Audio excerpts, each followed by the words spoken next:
Okay. Hi, I'm going to call the staff hearing officer meeting of October 9th to order. Running through the agenda in order here. I don't believe we have any requests for continuances, withdrawals, postponements, or addition of ex-agenda items. Has anything come up from any of the applicants? Okay, then we'll take the items in order. How about any announcements or appeals? I'm not aware of any appeals of the staff hearing officer's decisions recently.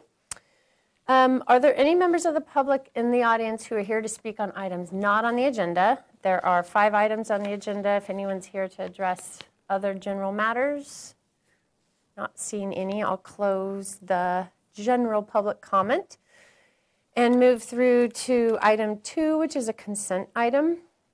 Application of Bruce Blodorn, applicant for 1135 San Pasqual LLC. This is regarding the request for a 1-year time extension for the tentative subdivision map at 1135 San Pasqual Street, which was originally approved by the staff hearing officer on October 1st, 2014. That approval was set to expire October 1st, 2019, but they submitted a request in advance of that date. And based on the reasoning in the staff report and that the applicant has made significant progress, continued progress on that project, I can approve that time extension as presented in the report with the findings that the project continues to conform to the city zoning and building ordinances and policies of the general plan. So that time extension has been approved with the new expiration date of October 1st, 2020, and still continues to be subject to the original conditions of approval of the project at the time it was approved.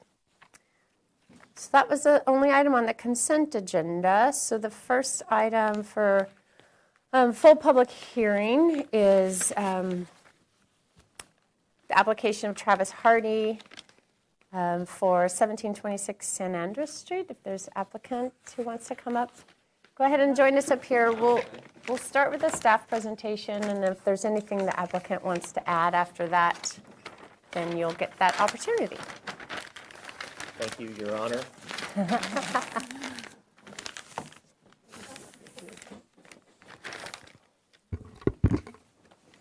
Thank you, Your Honor. There you go.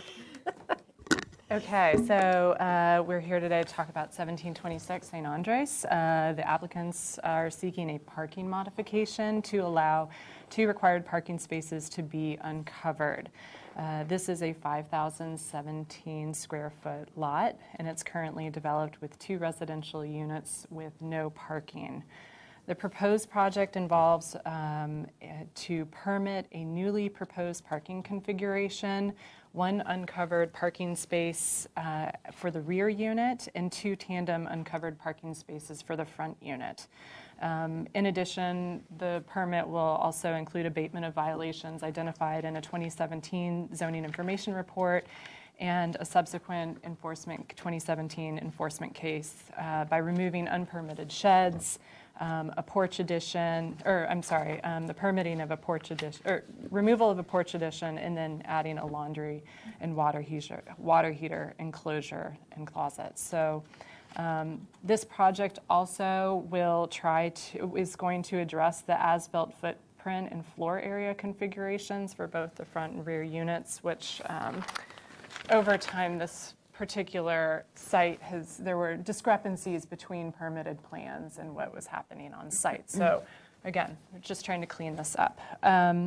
So there aren't any original building permits for this or plans for this front dwelling, but the Sanborn map did identify the front unit with a covered front porch and a detached garage. Plans from 1984 showed the conversion of this as-built accessory structure to create a second unit on site, so that legalized a second unit. At the time, the rear garage was torn down, and the plans show an attached carport that attached both the front and rear unit with 2 parking spaces side by side. It's unclear whether that carport was ever constructed, and I should also add that, sorry, there's like a little fly in my face. There was also an uncovered parking space in the front yard that was also part of this particular 1984 permit. And again, it's not clear if those were ever constructed or if it was removed without a permit. Also, just mentioning the discrepancies, the 1984 plans show a different configuration of the kitchen, so this is kind of the inverse of itself, so having the stairs up here, so those are some of the things that would be included in this permit. And the distance between the two structures was also inconsistent with what's shown on the plans. There are some as-built sheds on site that are proposed to be demolished over here, additional space on this area, and then this particular storage area that are all proposed to go away. So this staff went out on site to look at the site and understand kind of what's going on, and we also noticed there was an as-built wooden fence, and we've just added a condition to this project that the ABR review that when they go back for resubmittal. It did go to ABR on the consent calendar, and the reviewer commented that this project is ready for the project compatibility analysis findings to be made, and they commented that that these particular owners in this proposal really showed a pride of ownership and cleaning up the area and trying to rectify a lot of the enforcement issues and zoning information items that were identified. So if we flip to the proposed, what we're talking about for the modification. Again, the site's permitted as 2 residential units with a 2-car carport attached. That was, again, not included. This permit would be the demolition or recognizing the demolition of that carport and the proposal for 2 uncovered tandem parking spaces that would be for the front unit, and then 1 uncovered parking space for the rear unit. Per Title 30, we have this rear unit gets the benefit of only needing 1 parking space because it's less than 600 square feet and it's only 1 bedroom. The front unit qualifies as less than 600 feet, but because it's 2 bedroom, it still qualifies. It's still required to include 2 parking spaces. So the request is to have uncovered parking because each space, or each unit is supposed to have 1 covered parking space.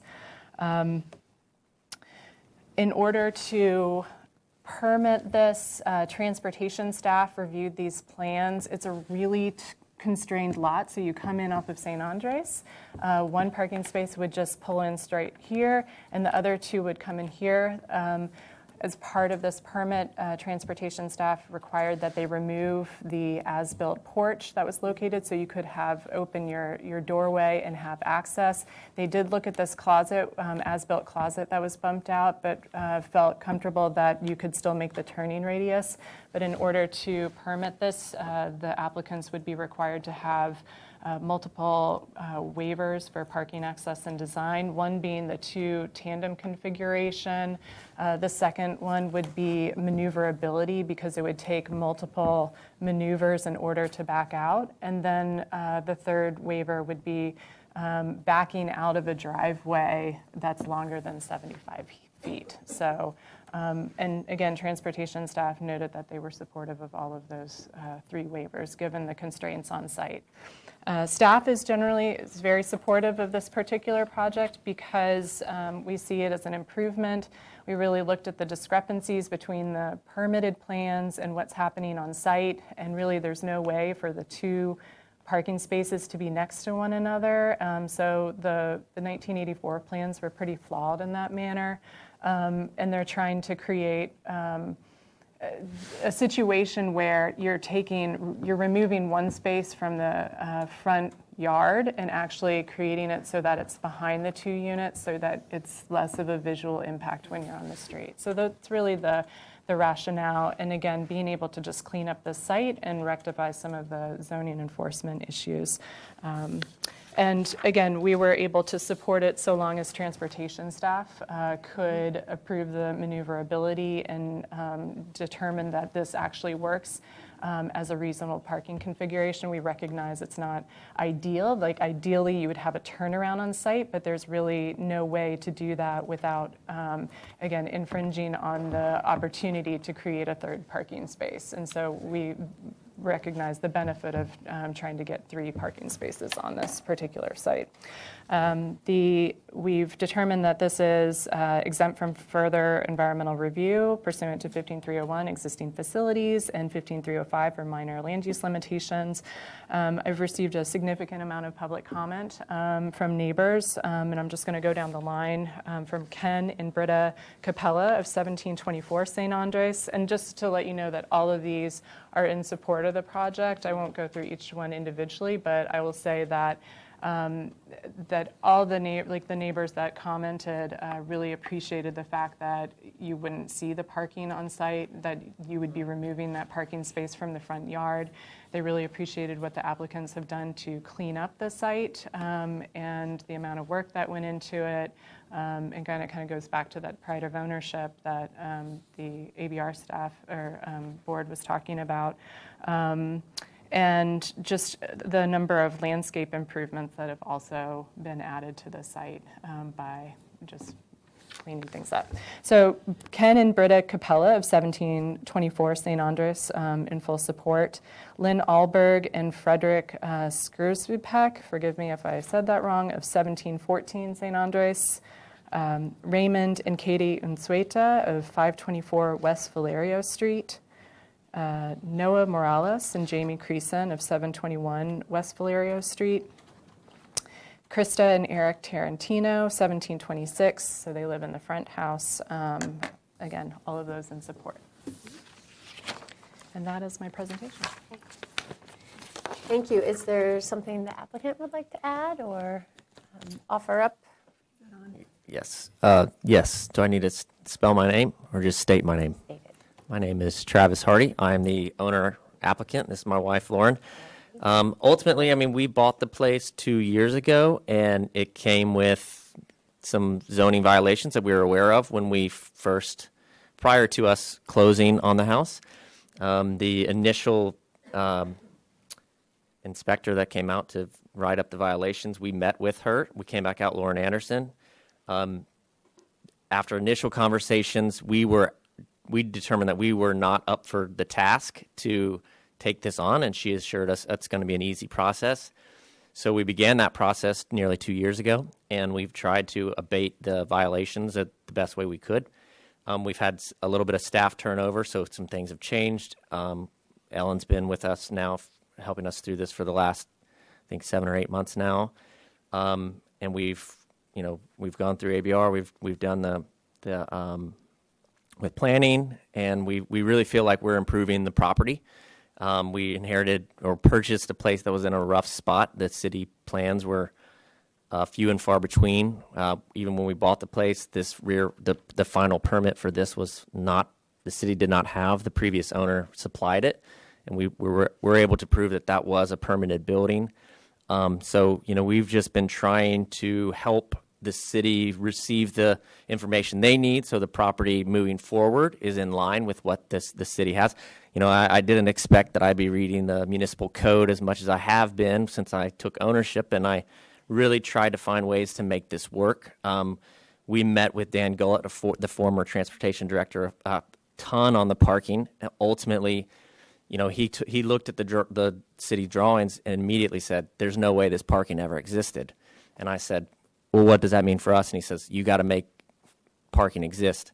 So we've tried our way to figure out the best way to do it. Reducing from 4 parking spaces down to 3 seemed attainable. And so we've worked with transportation staff, and she's worked with us as well to get a way to where we could do this 3 spots that takes away that front spot from the front of the house, just because I think our neighbors wouldn't appreciate it. I personally don't think a parking spot in the front of the house is a great curb appeal or aesthetic that the city really wants. But ultimately, I with Ellen and team and everyone, I've said, I'll follow what you guys lead us to do, and we're happy to provide whatever it is that we can move on with our lives and get this in line with what you need. So we're trying to abate the violations and also create a space that the city would, say, hey, we're glad this is in our city. These guys aren't trying to do illegal things and provide housing for, we have a housing shortage, and we rent out the front place and live in the back, and we're just trying to contribute to the city that we enjoy living in. I don't know, Lauren, if you have anything else to say. I concur. Thank you. Thank you for that. And thank you for the staff presentation. So I read the staff report, and I did read through the public correspondence we received. Thank you for walking through those, so that all in support. Can I interject, Yes, or, certainly. Public comment, if there is. Yes. I didn't know. You're right. Thank you. Sorry.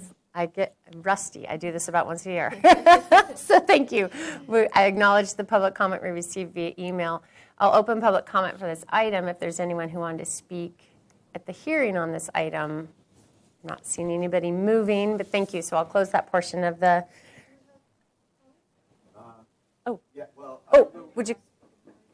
If you wouldn't mind coming to the podium and then afterwards filling out the slip so that we have you in our record for. I understood I was supposed to bring 4 copies, but I think Okay. because there's only 2 of you here today. And these are actually the emails that you received, I should mention. Okay. Did you want to speak as well? You're happy to. You're welcome to go to the podium and just state your name, and then Mary will get you a slip to fill out afterwards. So I'll reopen public comment then for this item. Hi, my name is Ken Capella. I live at 1724 San Andreas. I did write something in, sent an email in support, and I thought I'd come down just to show my support today. Excuse me. Maybe I'll just read it. I'm a little bit nervous. So. That's okay. Find my email that I'd sent.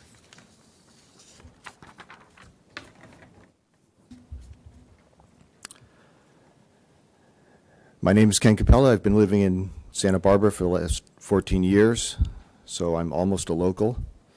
I'm Travis and Lauren's neighbor next door at 1724 San Andreas, and I'm writing in support of the parking waiver and modifications.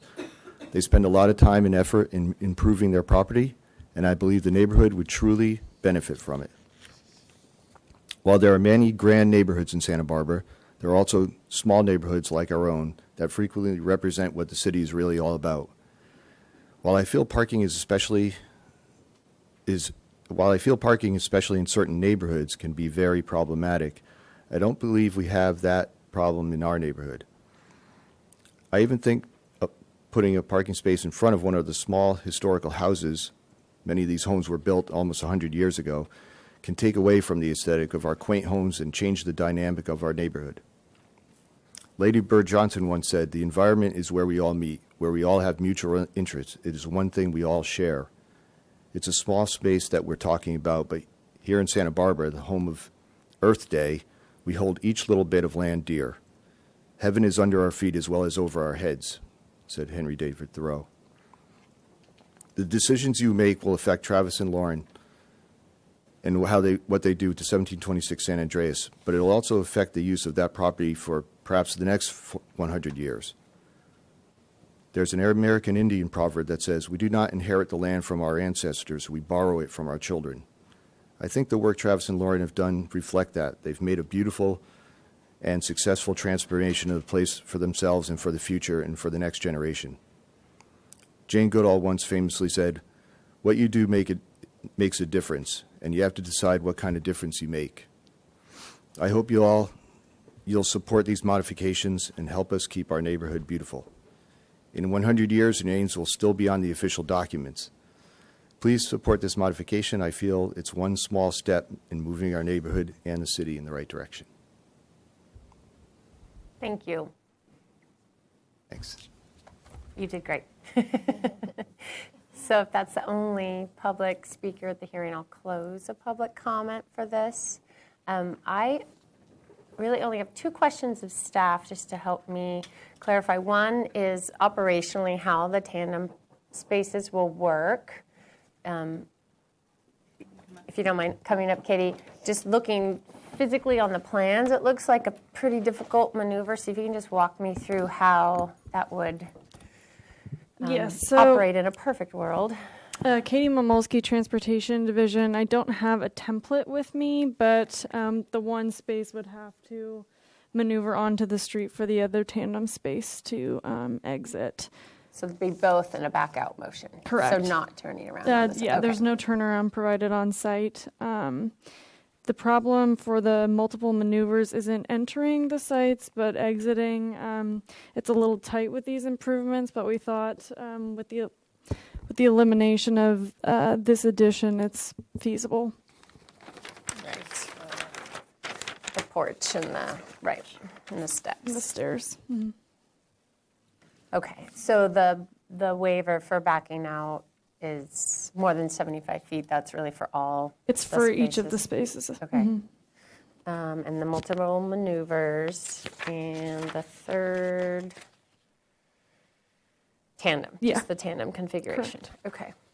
Okay, and then thank you, Katie. The question I have for Ellen is, I noted some open yard and some non-conforming open yard. I just want to make sure through the various improvements, through demolition of sheds and addition of parking, that we're still in alignment with the open yard requirements on the site.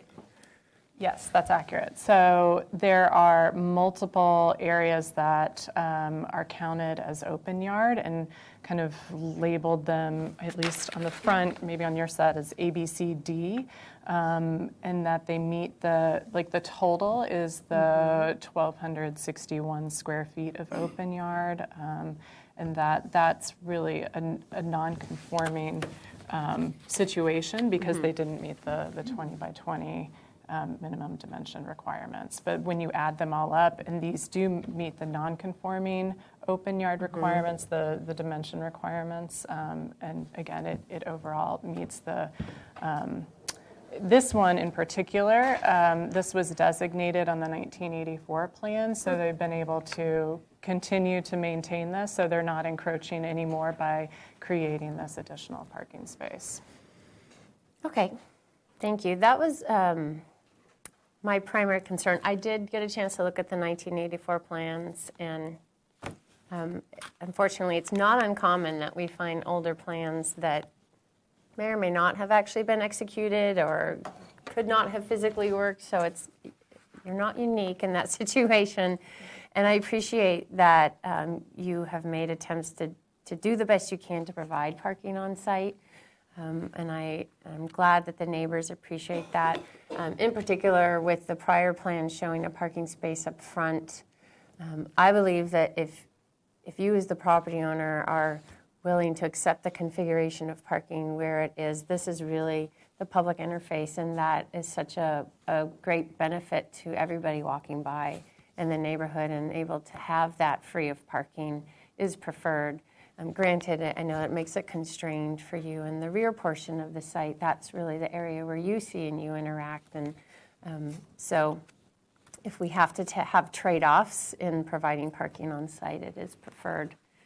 But I'm also glad to hear that you're still able to meet the open yard requirements. So I don't have any further questions. I can approve the modification. It's really just for uncovered parking is the only thing that I'm considering today. The waivers that transportation parking have analyzed really is what makes it work. The provision of covered to uncovered parking, I believe, if you're able to get 3 spaces on here, even if they need to be uncovered, I think is an overall benefit to you and to the neighborhood to have your parking on the property. So I can approve the project with the findings as outlined and drafted by staff in the staff report, and then subject to the 2 conditions that were already talked about, the waivers necessary for the configuration, and then the making sure that Architectural Board of Review reviews and approves the as-built fence and whatever else might be remaining for ABR to look at after the approval of the modification. So that's my decision. That decision is appealable within 10 calendar days. Also, if the Planning Commission wants to pull up my decision and hear it themselves, they have the same 10-day period to do that. if either of that happens, either of those situations happen, Ellen will let you know. Okay. Thank you. All right. Thank you.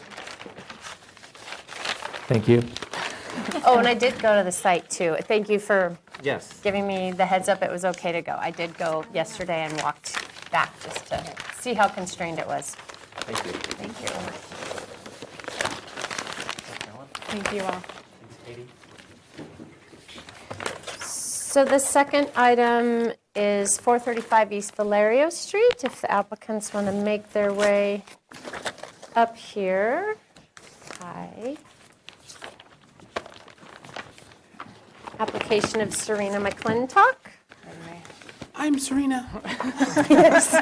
You don't look like Serena. Serena actually couldn't make it today. She's out of town, so I'm filling in for her. Okay, so we'll do staff presentation briefly, and then I'm happy to turn it over to you, Mr. Grumbine, if you have additional comments. Okay.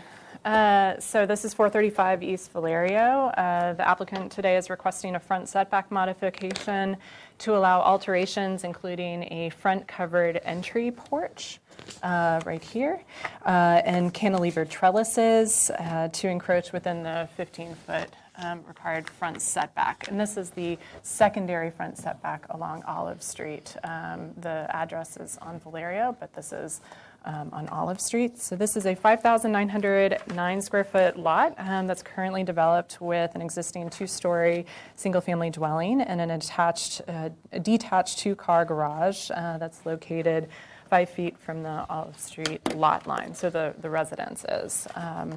And the proposed project, again, it involves a remodel to an existing covered front porch entry located on Olive Street, and the construction of 2 cantilevered trellises that flank the porch, the new porch, and then associated landscape and hardscape improvements leading up to that new porch.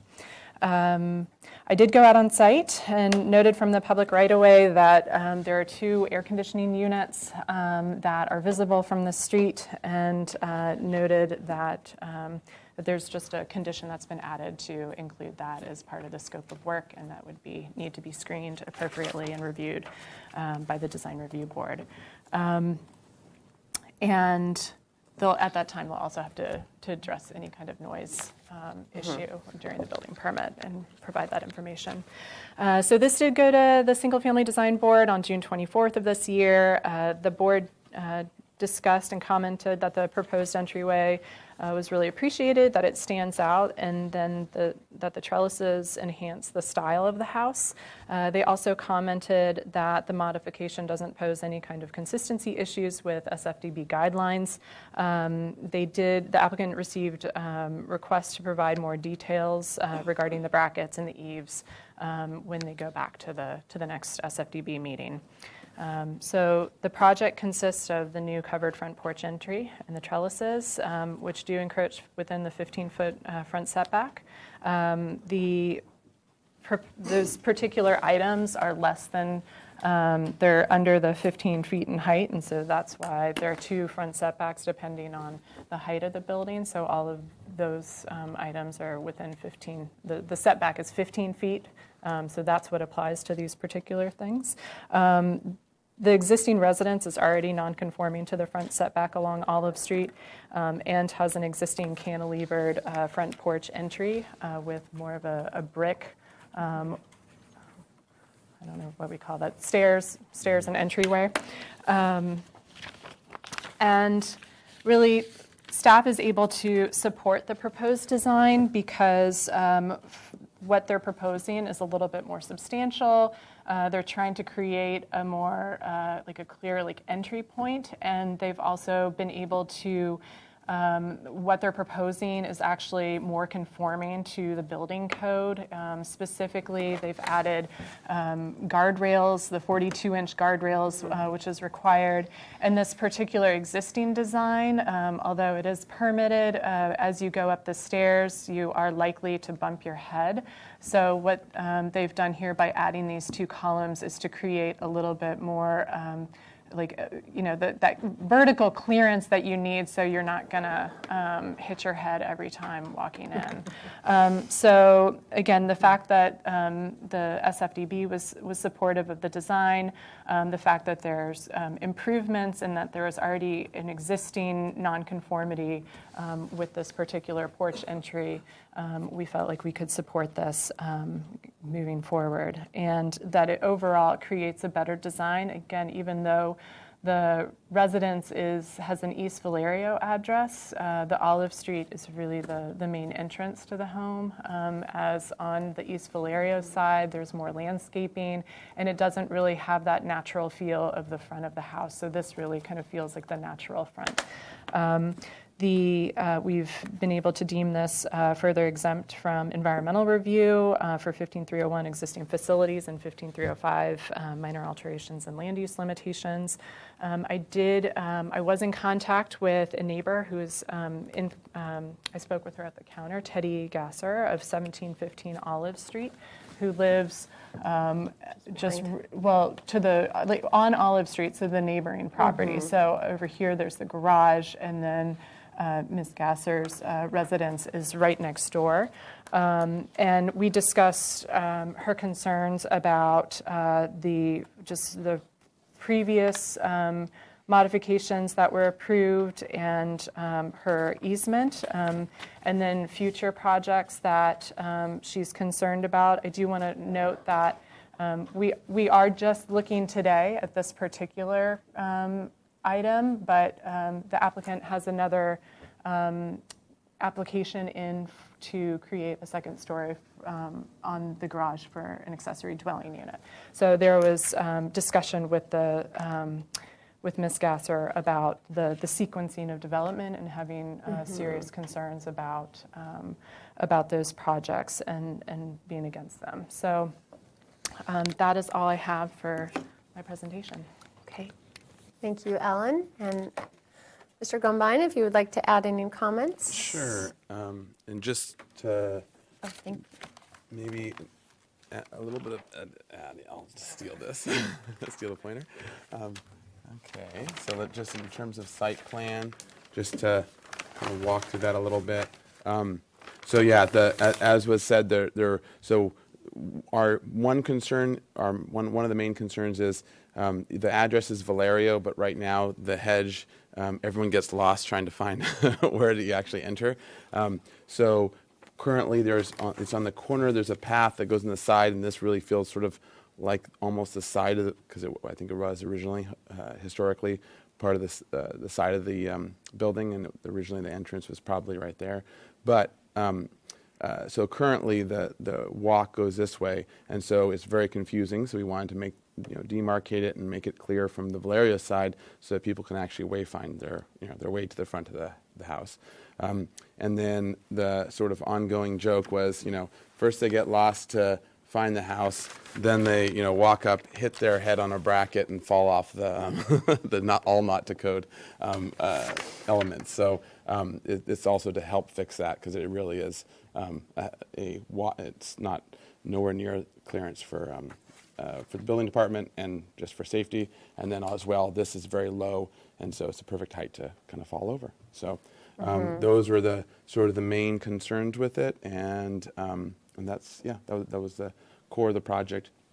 The trellises were felt to, as the Single Family Design Board noted, were felt to be an enhancement, and as part of helping to show that this is the front of the house, trying to take it up a little bit of a notch visually, so that someone coming from the side would see a little bit of something here and know, okay, this is where I'm supposed to really go. So part of that wayfinding and sort of dressing up of this new front of the house from what it was originally historically.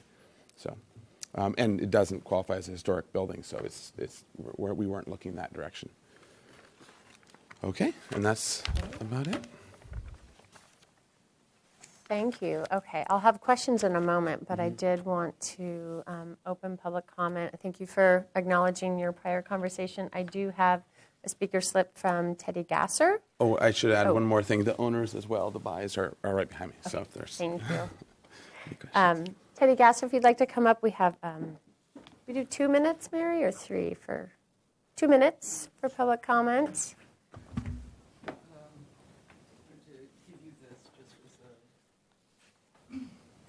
As a visual aid. And I'm speaking today against this project because actually the single family board had asked, I had been concerned about the trash that you see in front of their garage, even though it's not the purview of this particular meeting. I have been concerned about it, and the board suggested that we speak together to see if we could solve this problem. And I did speak to Dr. Bay. And after the last meeting, and because of that conversation, which was not particularly satisfactory, I realized that there must be other things in the pipeline, and that this project has had so many. I'm sorry, I'm nervous. I'm nervous and upset. This particular project has had a lot of modifications, and now I discover that they're going to try to build a second story.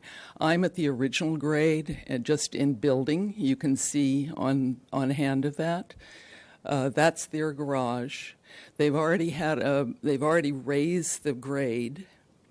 Plus, they have. They leave their trash out there. There's no place for them. And the things that he said made me realize that there are other things coming. And I now discover that there is a second story application. So I speak against this because it would be nice to take this. I know that it's been a long process with a lot of boards and a lot of meetings and a lot of different kinds of areas.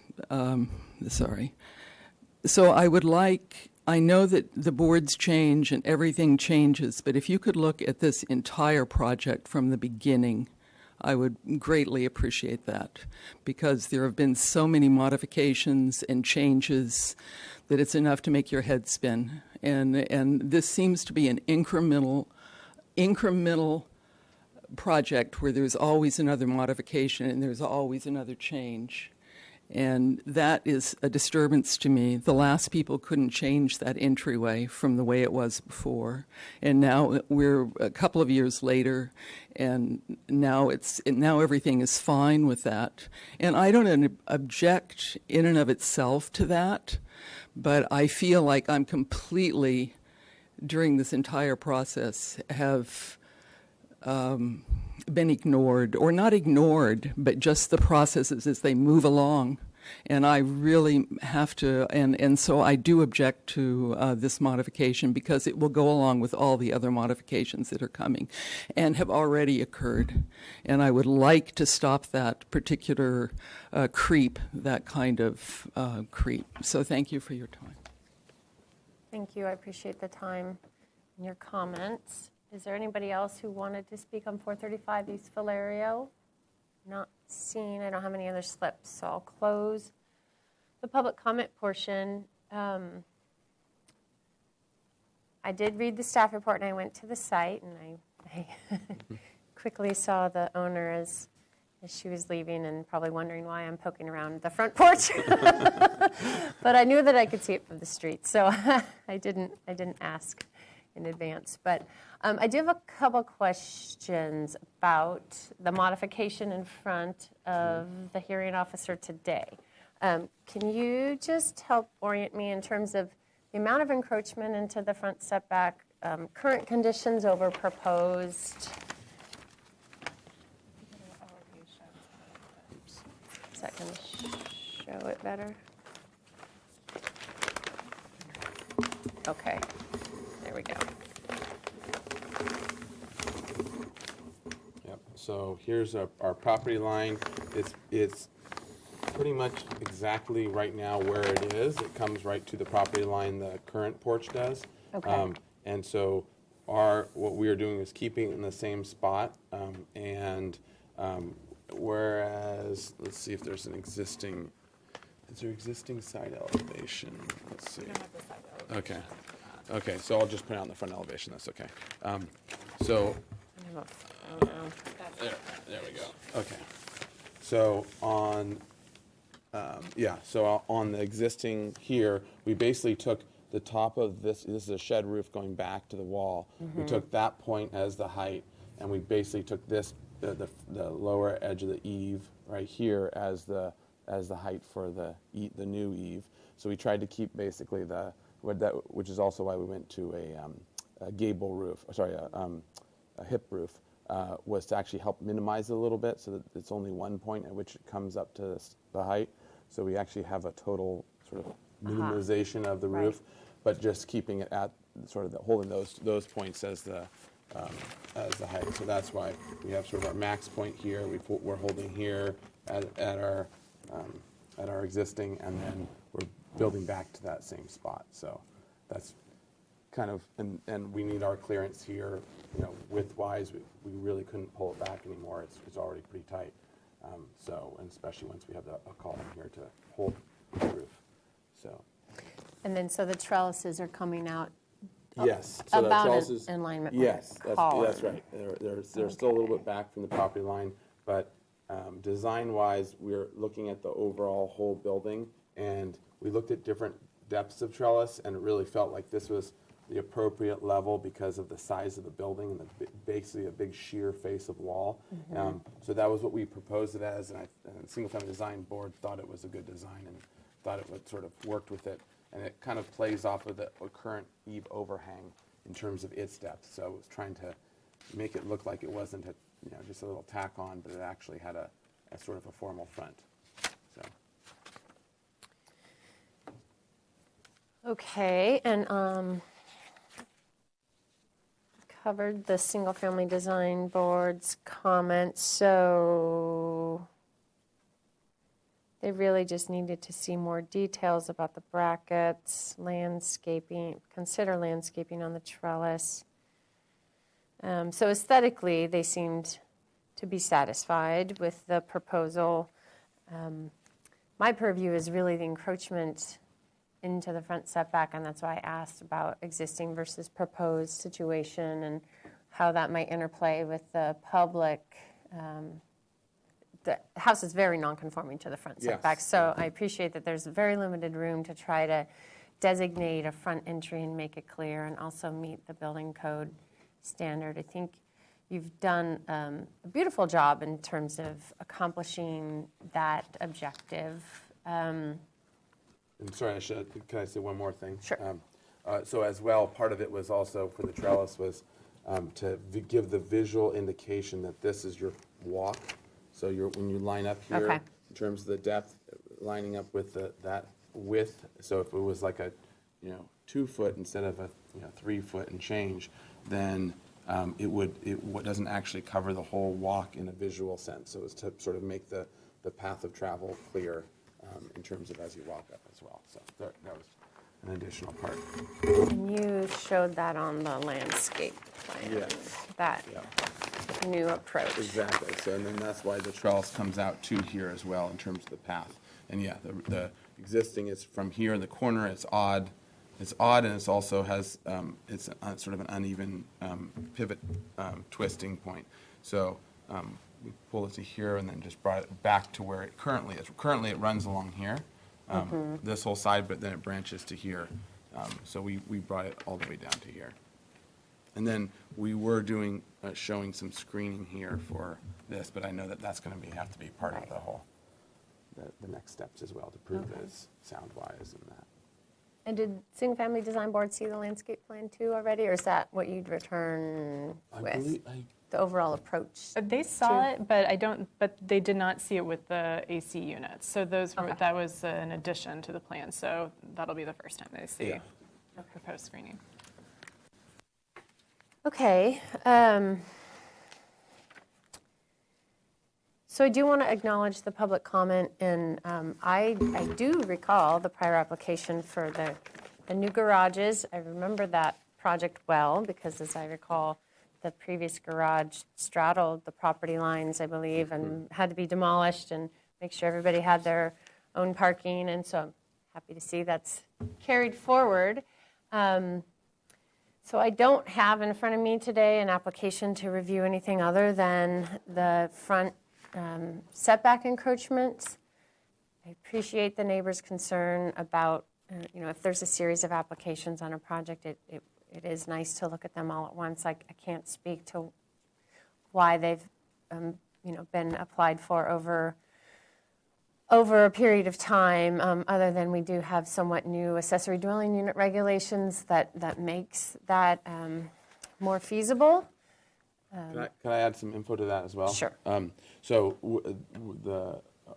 This is a new owner, so I know that the project was a new architect, so I know the project was being completed and just got finished as the house got sold.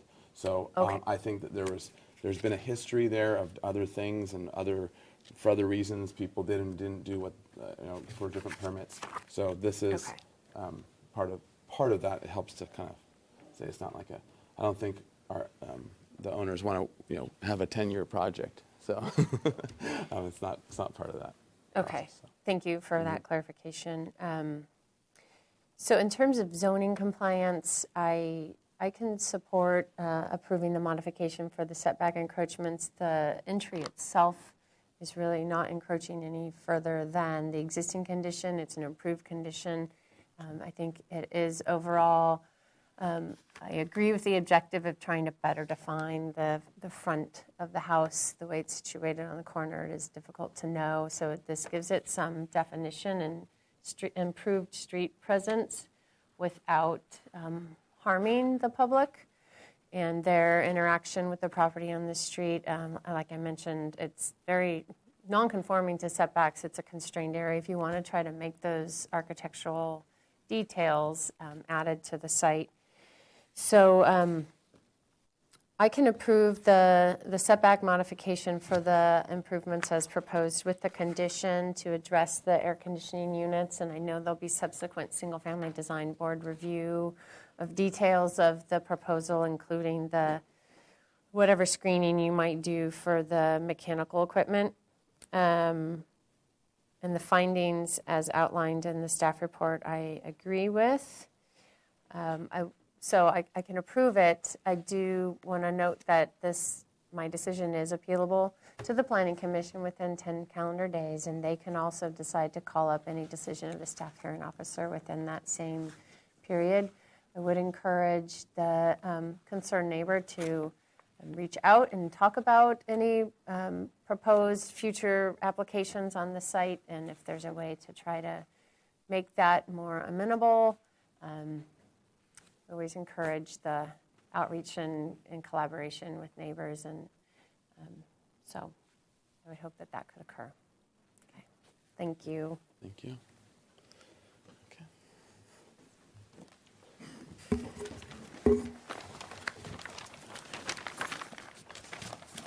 Okay, the next item is 1211 Delmar Avenue, application of Cass Seafeld, owner for Tim and Susan Gorham. So we'll have a brief staff presentation and then any additional comments you would like to add after that.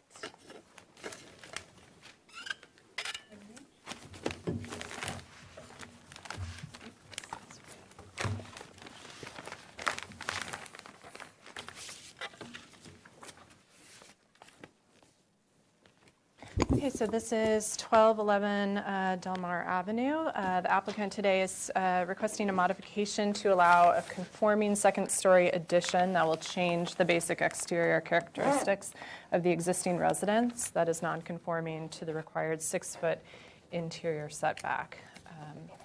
This is a 6,425 square foot site. It's currently developed with a one-story single-family dwelling with an attached one-car garage. This is the existing site plan, so you come in the driveway and turn and pull into this one-car garage. The proposed project involves both a ground floor and second-story addition, an interior remodel, and a new attached two-car garage. So it's kind of changing the configuration of the site.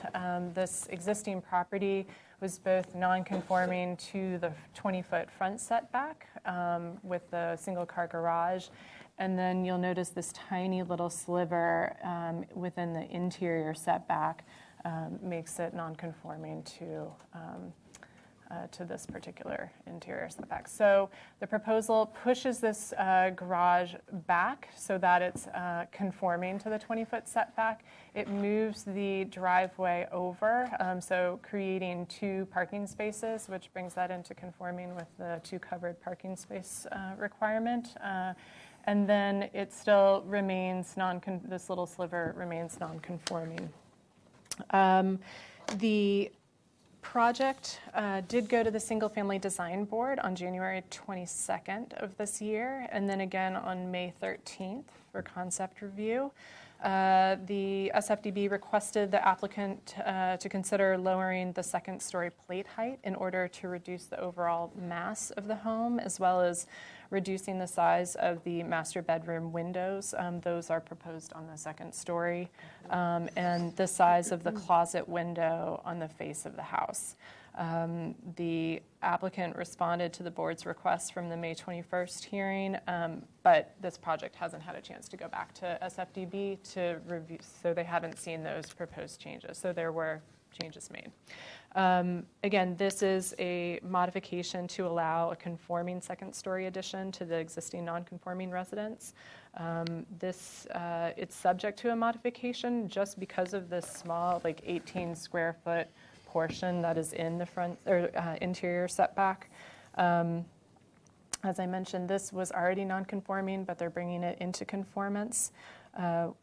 Staff looked at this particular project and is supportive of it because the second story is a conforming addition.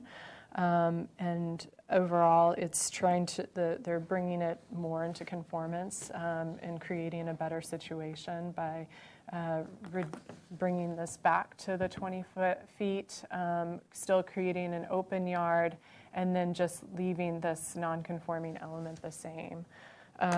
We did not necessarily think that this was going to pose a significant impact to the neighborhood, but we've had a lot of comments from the neighbors, and there were also comments at the Single Family Design Board in both of the meetings about the massing and potential privacy impacts by having the second story on site, and the size of the windows, and just having concerns about potential noise.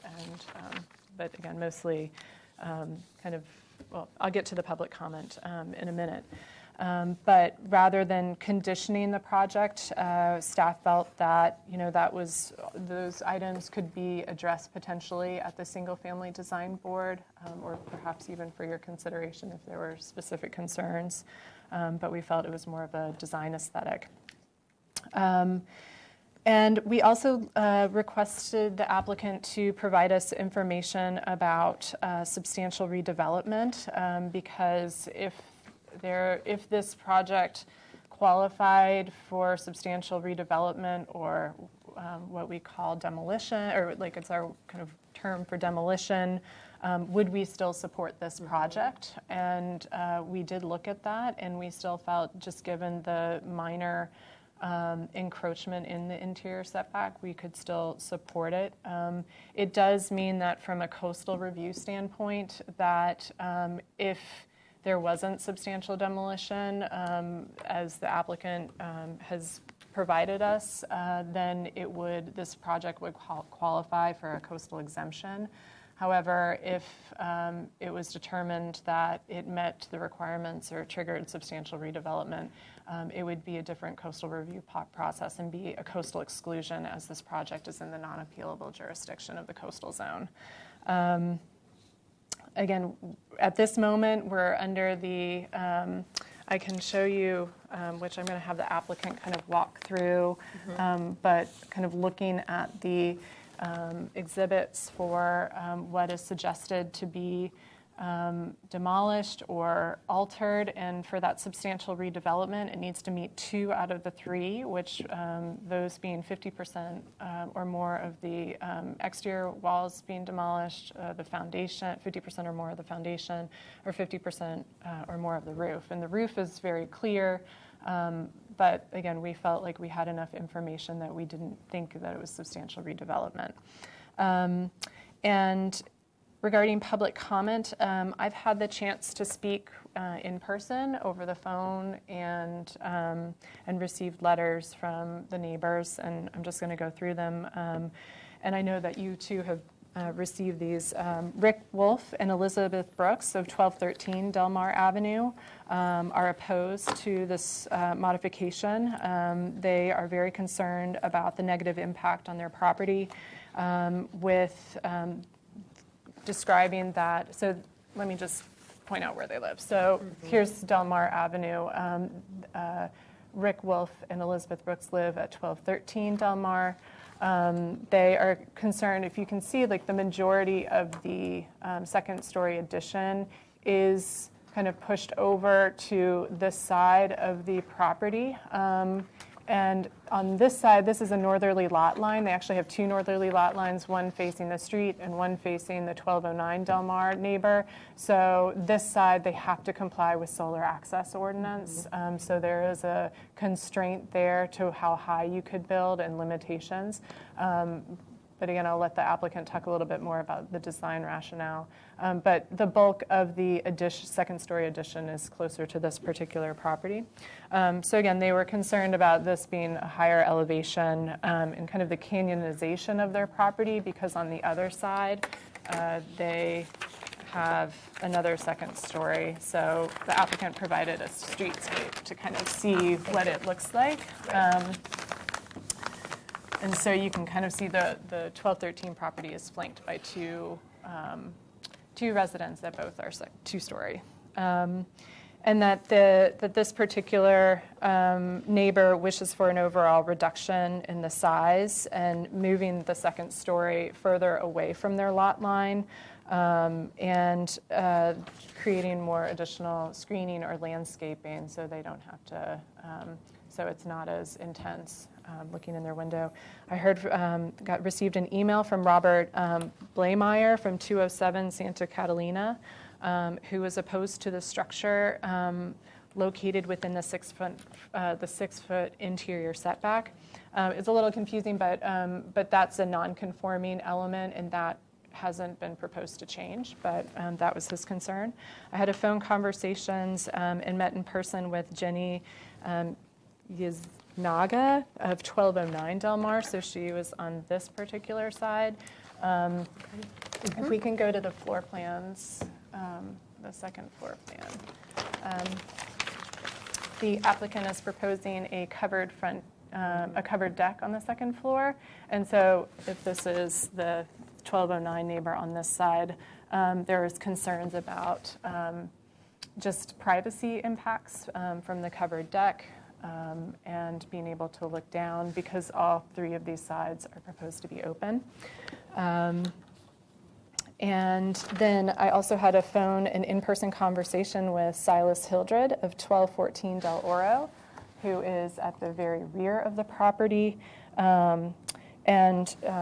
I know he's here today. He has concerns about, also has concerns about this covered deck, not only for privacy, but for potential noise issues and how it carries, and the fact that this particular home is on a higher elevation than the Del Oro property.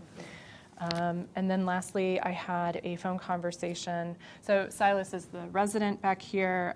His mother, Gwen Hildred, is the owner of that property. Similarly, she discussed her concerns about noise, privacy, and the elevation discrepancies. So that's the comments that I've received thus far, and I'd be happy to answer any other questions. Okay, thank you, and I appreciate you walking through the public comment. I did receive copies of all the written correspondence received, and I read through that. So I'll turn it over to the applicant. If you would introduce yourself, if you have anything you'd like to add. Yeah. Kaz Seefeld, architect. Thank you, staff, for your thorough report.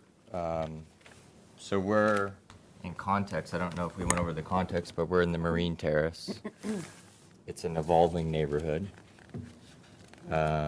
We are proposing the second story. And being at this hearing was a little bit of a shock to the owners and I because we are deep into the process. And recently we're told that we need a modification for this. Like, we've always known about the garage and the front setback. We've tried to address all the concerns. A lot of the public comment, except for the 1209 neighbor who we haven't heard from, so we've gone through 2 public hearings already. A lot of the public comment that's been mentioned today has been addressed in the Single Family Design Review Board hearings, and I want to kind of submit some things to the record of how we've responded, because I think some of the things that are presented today aren't necessarily true with the history of the project. Okay.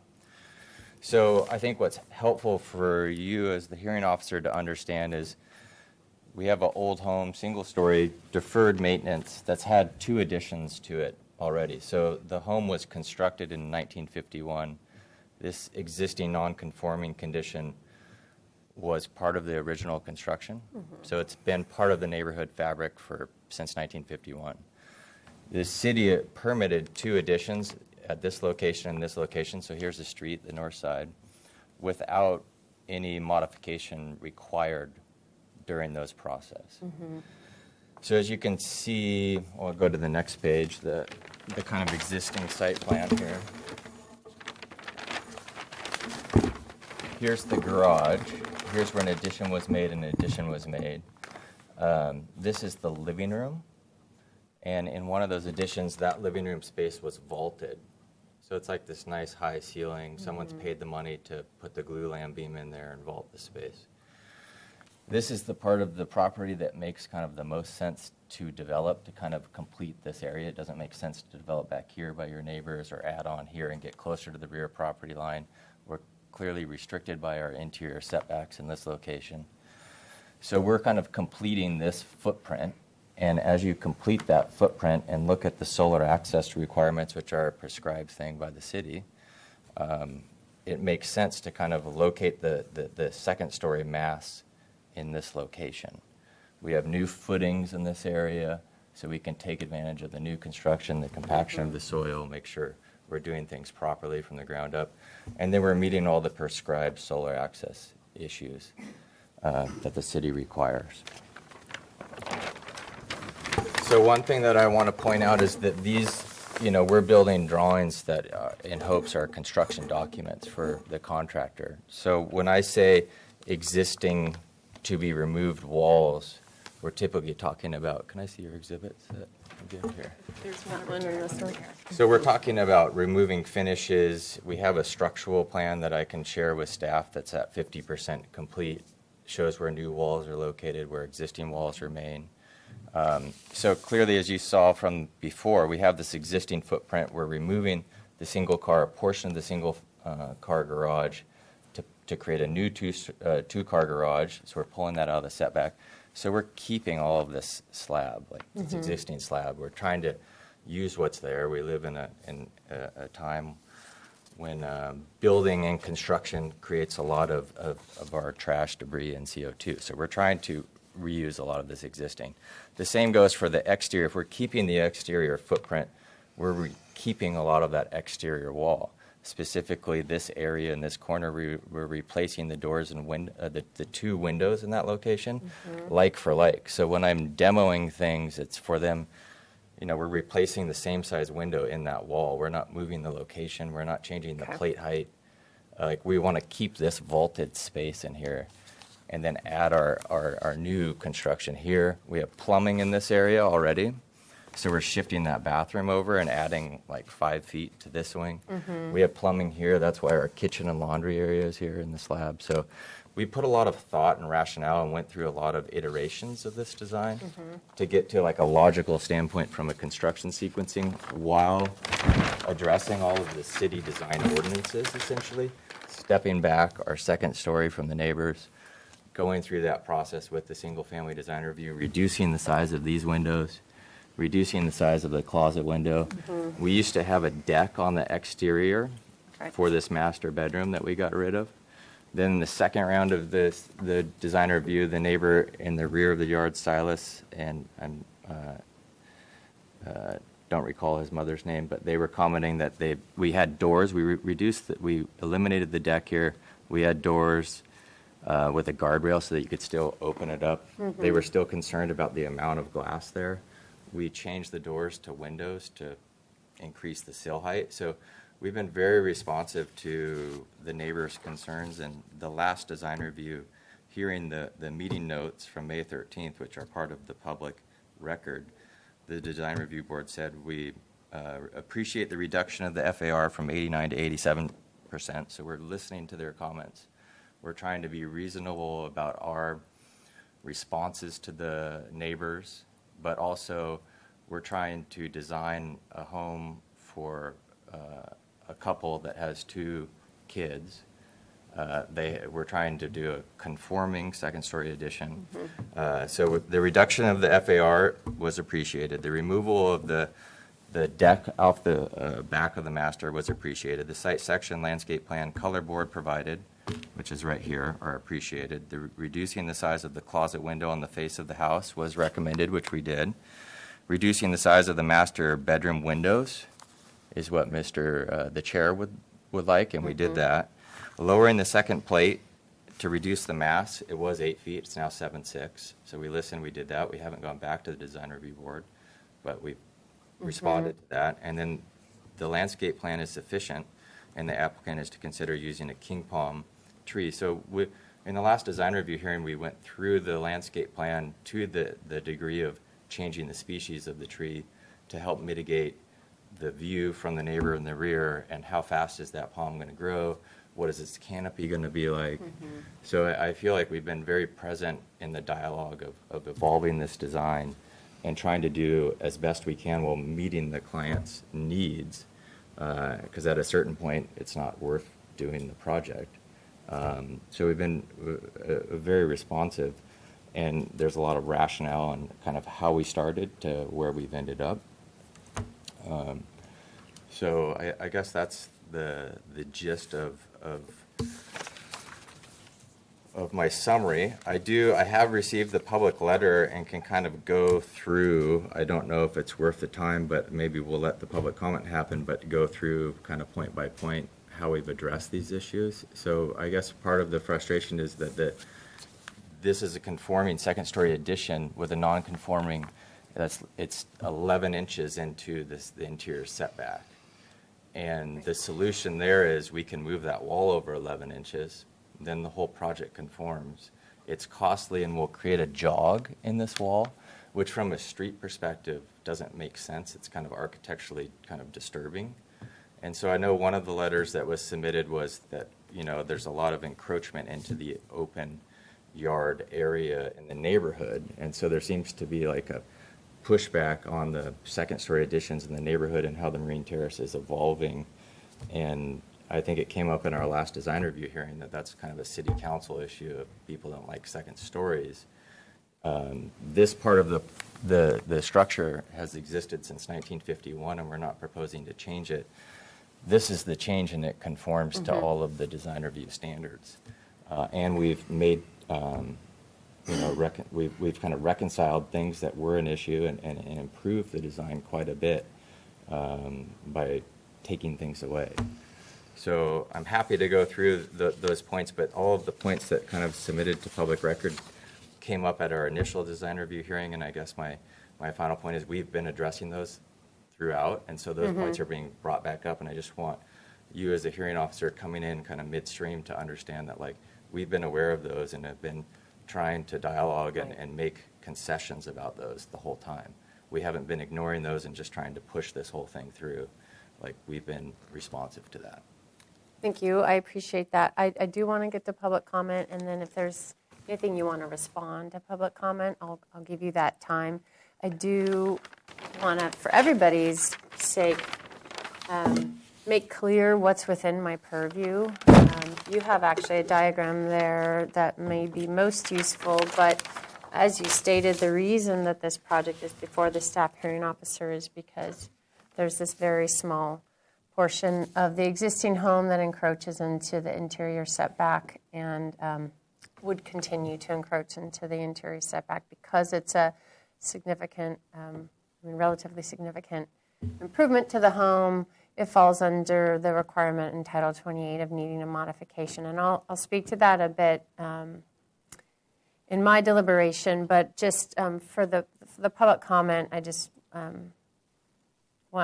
I hope you can appreciate that my purview is really over this sliver of the setback. Can I clarify that this is showing the roof overhang? Correct, right. So that line right there is the home, which is this diagram. That's the footprint of the Right. home. That's 10 and roughly 3/8 from our computer model into the setback in a triangle shape. Thank you. So I did read the staff report. I went by the site yesterday, and I have received the public correspondence, the written correspondence I've read. We do have 2 speaker slips, so I'd like to call up the 2 speakers. You'll have 2 minutes each. First is Richard Wolf. If you'd like to come up and speak. Mary, do you have a timer? Okay, that'd be helpful, just so we do.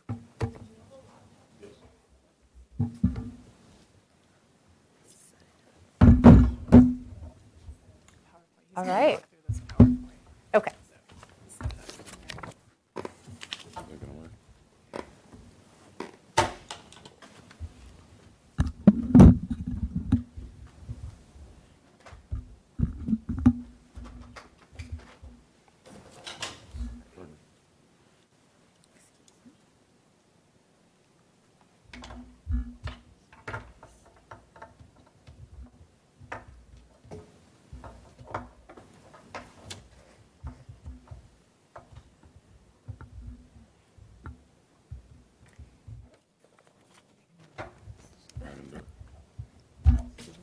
Is he already on for SFDB?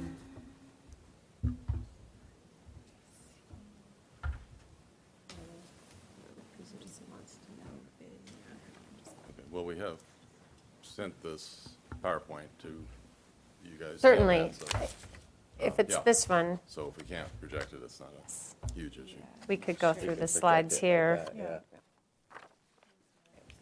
that's fine. I'm sorry about that. Okay, good morning, and thank you for the opportunity to speak on this. I do appreciate, I don't want to sound like we don't appreciate what Mr. Seefeld and the Gorhams have done as far as accommodating aspects of our concerns, but I do want to, they do remain. Those concerns have not gone away.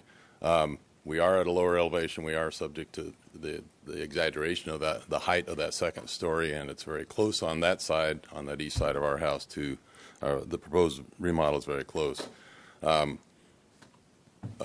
can see from the examples there that are from the photos there how close the amount of room between the 2 houses there, and then in the next one, on the other side, we have quite a bit of space where that huge house was built a long time before I think the single-family design board was in existence. Behind us, another large house, but that's the side yard between the two homes. Already close, and just imagine a second story rising from that position. We've talked about this at the Single Family Design Board. I know you've just mentioned that your purview is to deal with only this modification, but we were invited. We got a message in the mail and emails offering this opportunity to speak on this project, and so I did want to make a few more comments about that. In essence, repeating what we said before about our concerns about being canyonized. The opportunities to comment on, I guess, the solar access was mentioned, and there is room to move the second story without immediately compromising any of the solar access from to the east, the neighbors on the other side. And the concern that basically the cost of redoing the living room seems to be a stumbling point, and from our point of view, and as I mentioned in the letter I sent,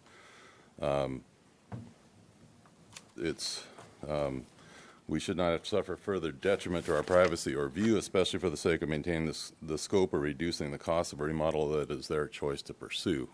We understand that they want to keep their costs down if anybody would, and we understand that there's a easier or a less easy way to do things, but we also don't want to be, for the next rest of our lives, being looking at this large high wall, windows looking our way, which would compromise our privacy and the enjoyment of our home. I think basically that's my wife's and my comments on this. So I think the rest of it kind of speaks for itself. So thank you. Thank you. I appreciate you coming to speak, your comments. The second speaker is Silas Hildred.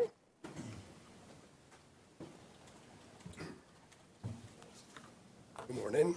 I'm Silas Hildred at 1214 Del Oro Avenue, to the south of the proposed project. I just want to start that the property has been in the family, and hopefully it stays in the family. Before the single-family board, a lot of things happened, and I live next to McMansions, and one to my immediate west looks like a bunker. But first of all, I want to say thank you very much, and to the Gormans for recessing the patio upstairs bedroom and making it a window, which is awesome. My only concern, I mean, I don't need to build much more on his, is the covered patio on the south side. So the north side along the street, I believe it's a 4-foot, regulation height stucco wall, right? On the street side. On the north side of the house, yeah. And then towards the east side, it's also a stucco wall, solid. But on the south side, it's just wire railing.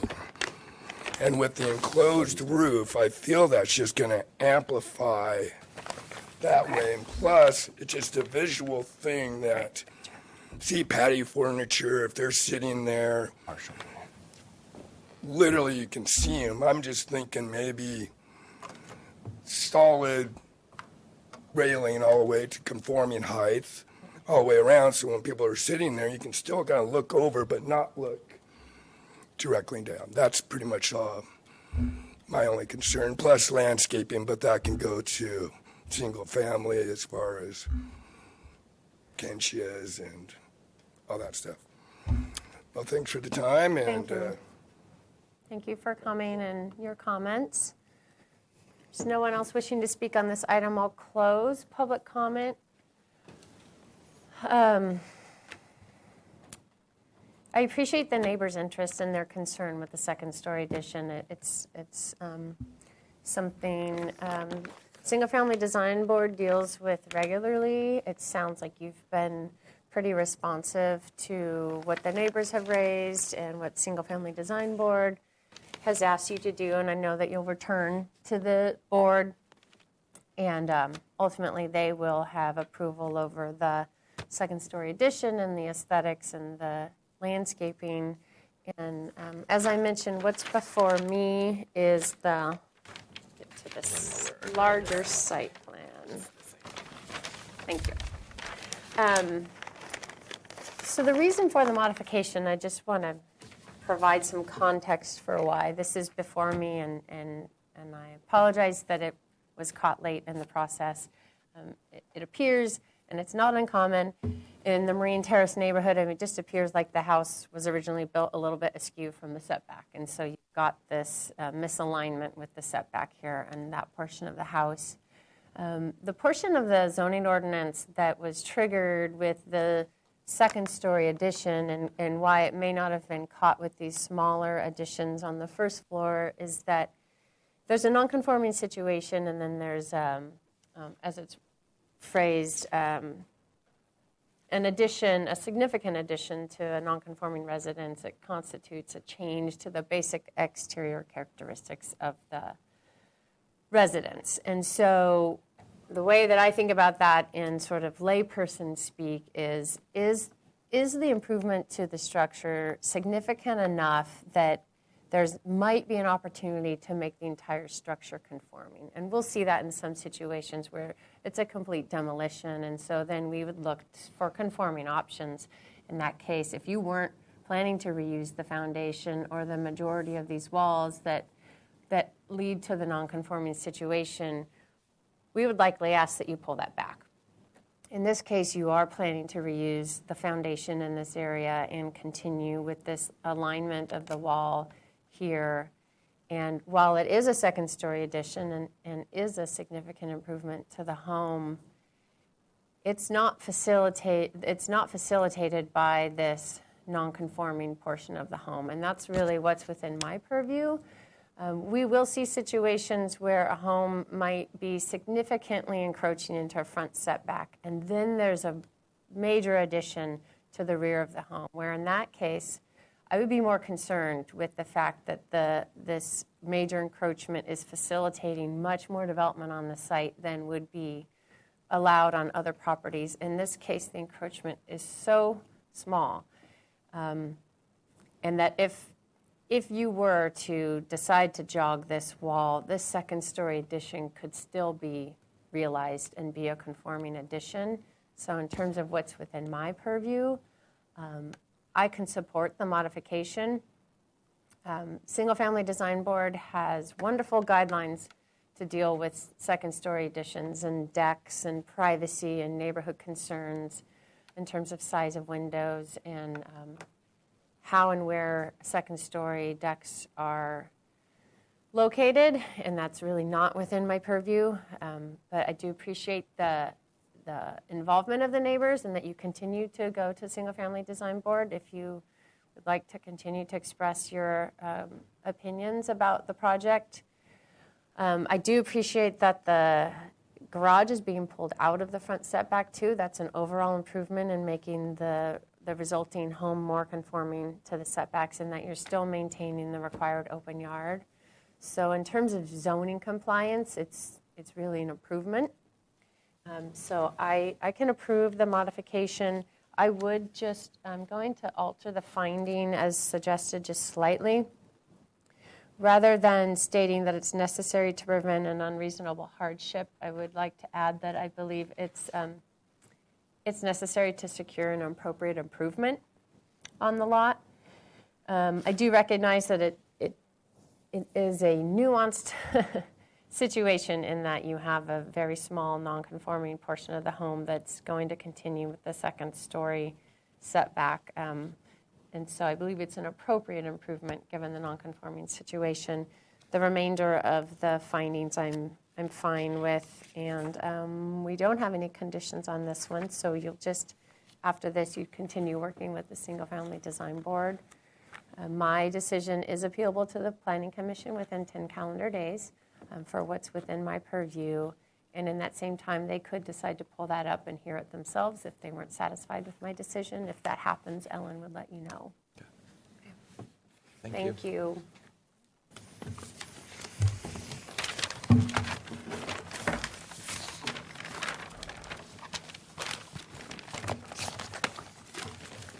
Okay, and then our last item on the agenda is 1040 Mission Ridge Road. Suzette Naylor's here.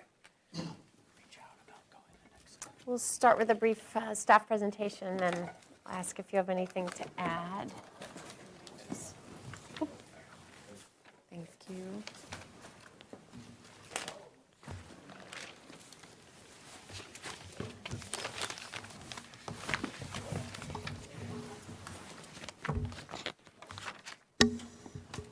Okay, so this project is 1040 Mission Ridge Road. The applicant is requesting a front setback modification to allow improvements, including the proposed garage, bedroom, and as-built portions of the existing house to encroach into the required 35-foot front setback. So this is a 17,695 square foot site. It's currently developed with an existing split level single family dwelling and an attached car garage. Again, the proposed project involves an interior remodel and residential additions, including the conversion of a portion of the existing garage into habitable space, a terrace addition at the rear, and then in addition to the existing garage to maintain the minimum required 2 covered parking spaces on site. And then this proposal is also kind of going back to address a historic issue of permitting the as-built location of the residence. So unfortunately, it was determined that, or the applicant saw that the original plans were, the house was not built in the original configuration. So it's just to kind of clean up that. So some of the portion of the home that is, that's already been built and has been there for many, many years is also in that 35-foot front setback.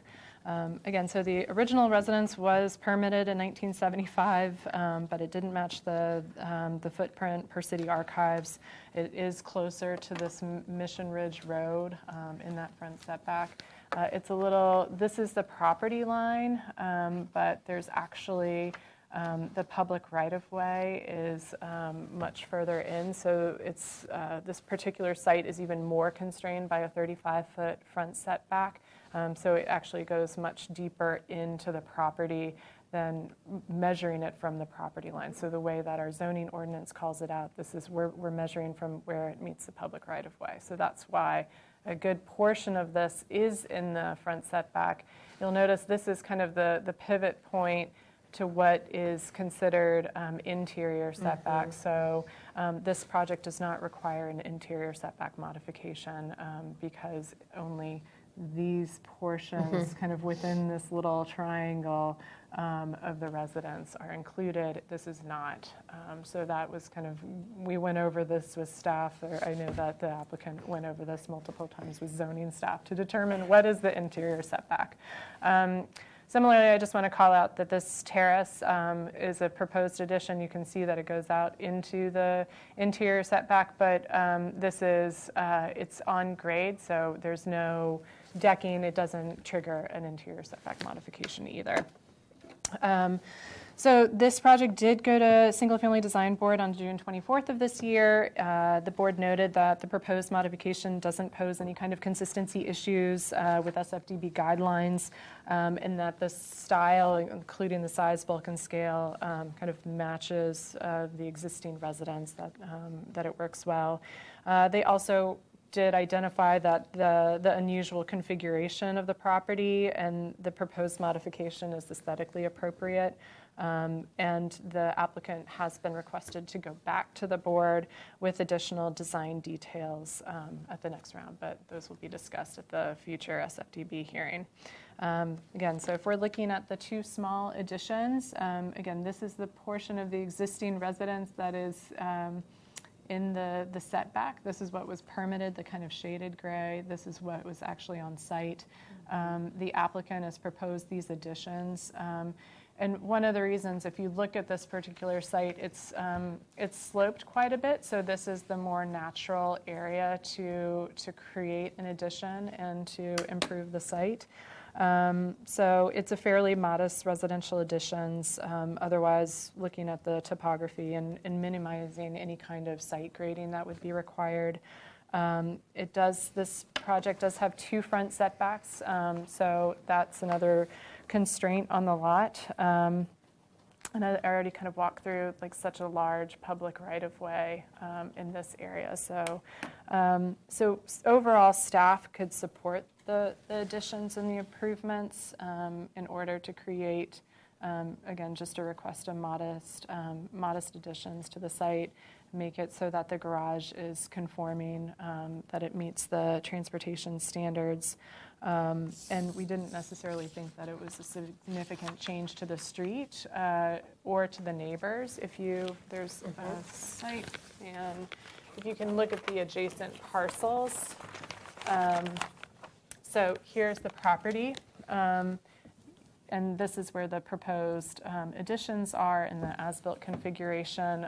This is kind of a hill, so the adjacent neighbors, it's not really a visual impact for them to. So staff didn't have a concern about that particular thing. In 2017, this property did receive a zoning information report that identified a gravel driveway was added without the required permit. But I went out on site, and it's just an old driveway, so it's not really, it's still asphalt, so that hasn't changed, and I just want to clarify that for the record. So all of the violations for the 2017 ZIR would be abated under this permit. In terms of the environmental review, this is, it's exempt from further review for 15301 existing facilities and the 15305 for minor alterations and land use limitations. And I haven't received any public comment for this project. Okay, thank you. And then would applicant or owner like to add any? No, comments? for the record, my name is Suzette Naylor, the architect, and Rita Herelick, the owner. I just want to thank the staff for a very thorough staff report, and we have nothing further to add. Okay, thank you. I did not, like you said, I did not receive any public comment. I don't see anybody in the room, so I'll open and close the public comment portion of this hearing. I read the staff report. I went to the site yesterday. Thank you very much for walking me around. That was very informative, and much of what Ellen pointed out too, you did as well in terms of location of neighbors and topography of the site, and to make a modest addition to this home to make it livable for you far into the future.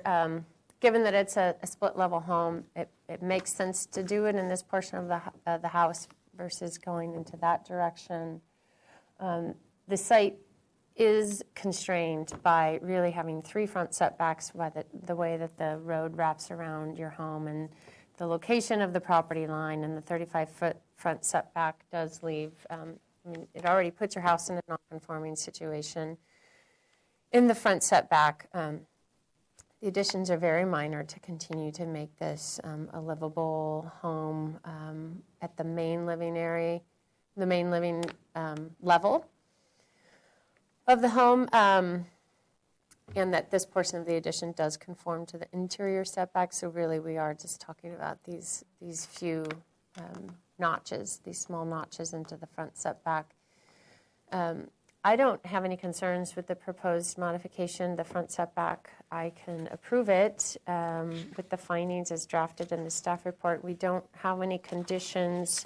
It would just need to return to Single Family Design Board, I believe, for any remaining comments there. I appreciate your sensitivity to where the addition was proposed and consideration of how that may or may not be visible to neighbors and the public. And really, given the location of the home, it's set back a fair ways from where people actually would walk or travel, just given how the road and the lot has been developed. So visually, it appears as though it is out of that front setback area. So I appreciate that. My decision is appealable to the Planning Commission within 10 calendar days, and within that same time, the Planning Commission could call it up if they wanted to hear this item themselves. If that happened, Ellen would let you know. Okay. Thank you. We'll close. I don't believe we have anything else to cover in today's meeting. So with that, I'll adjourn the staff hearing officer meeting.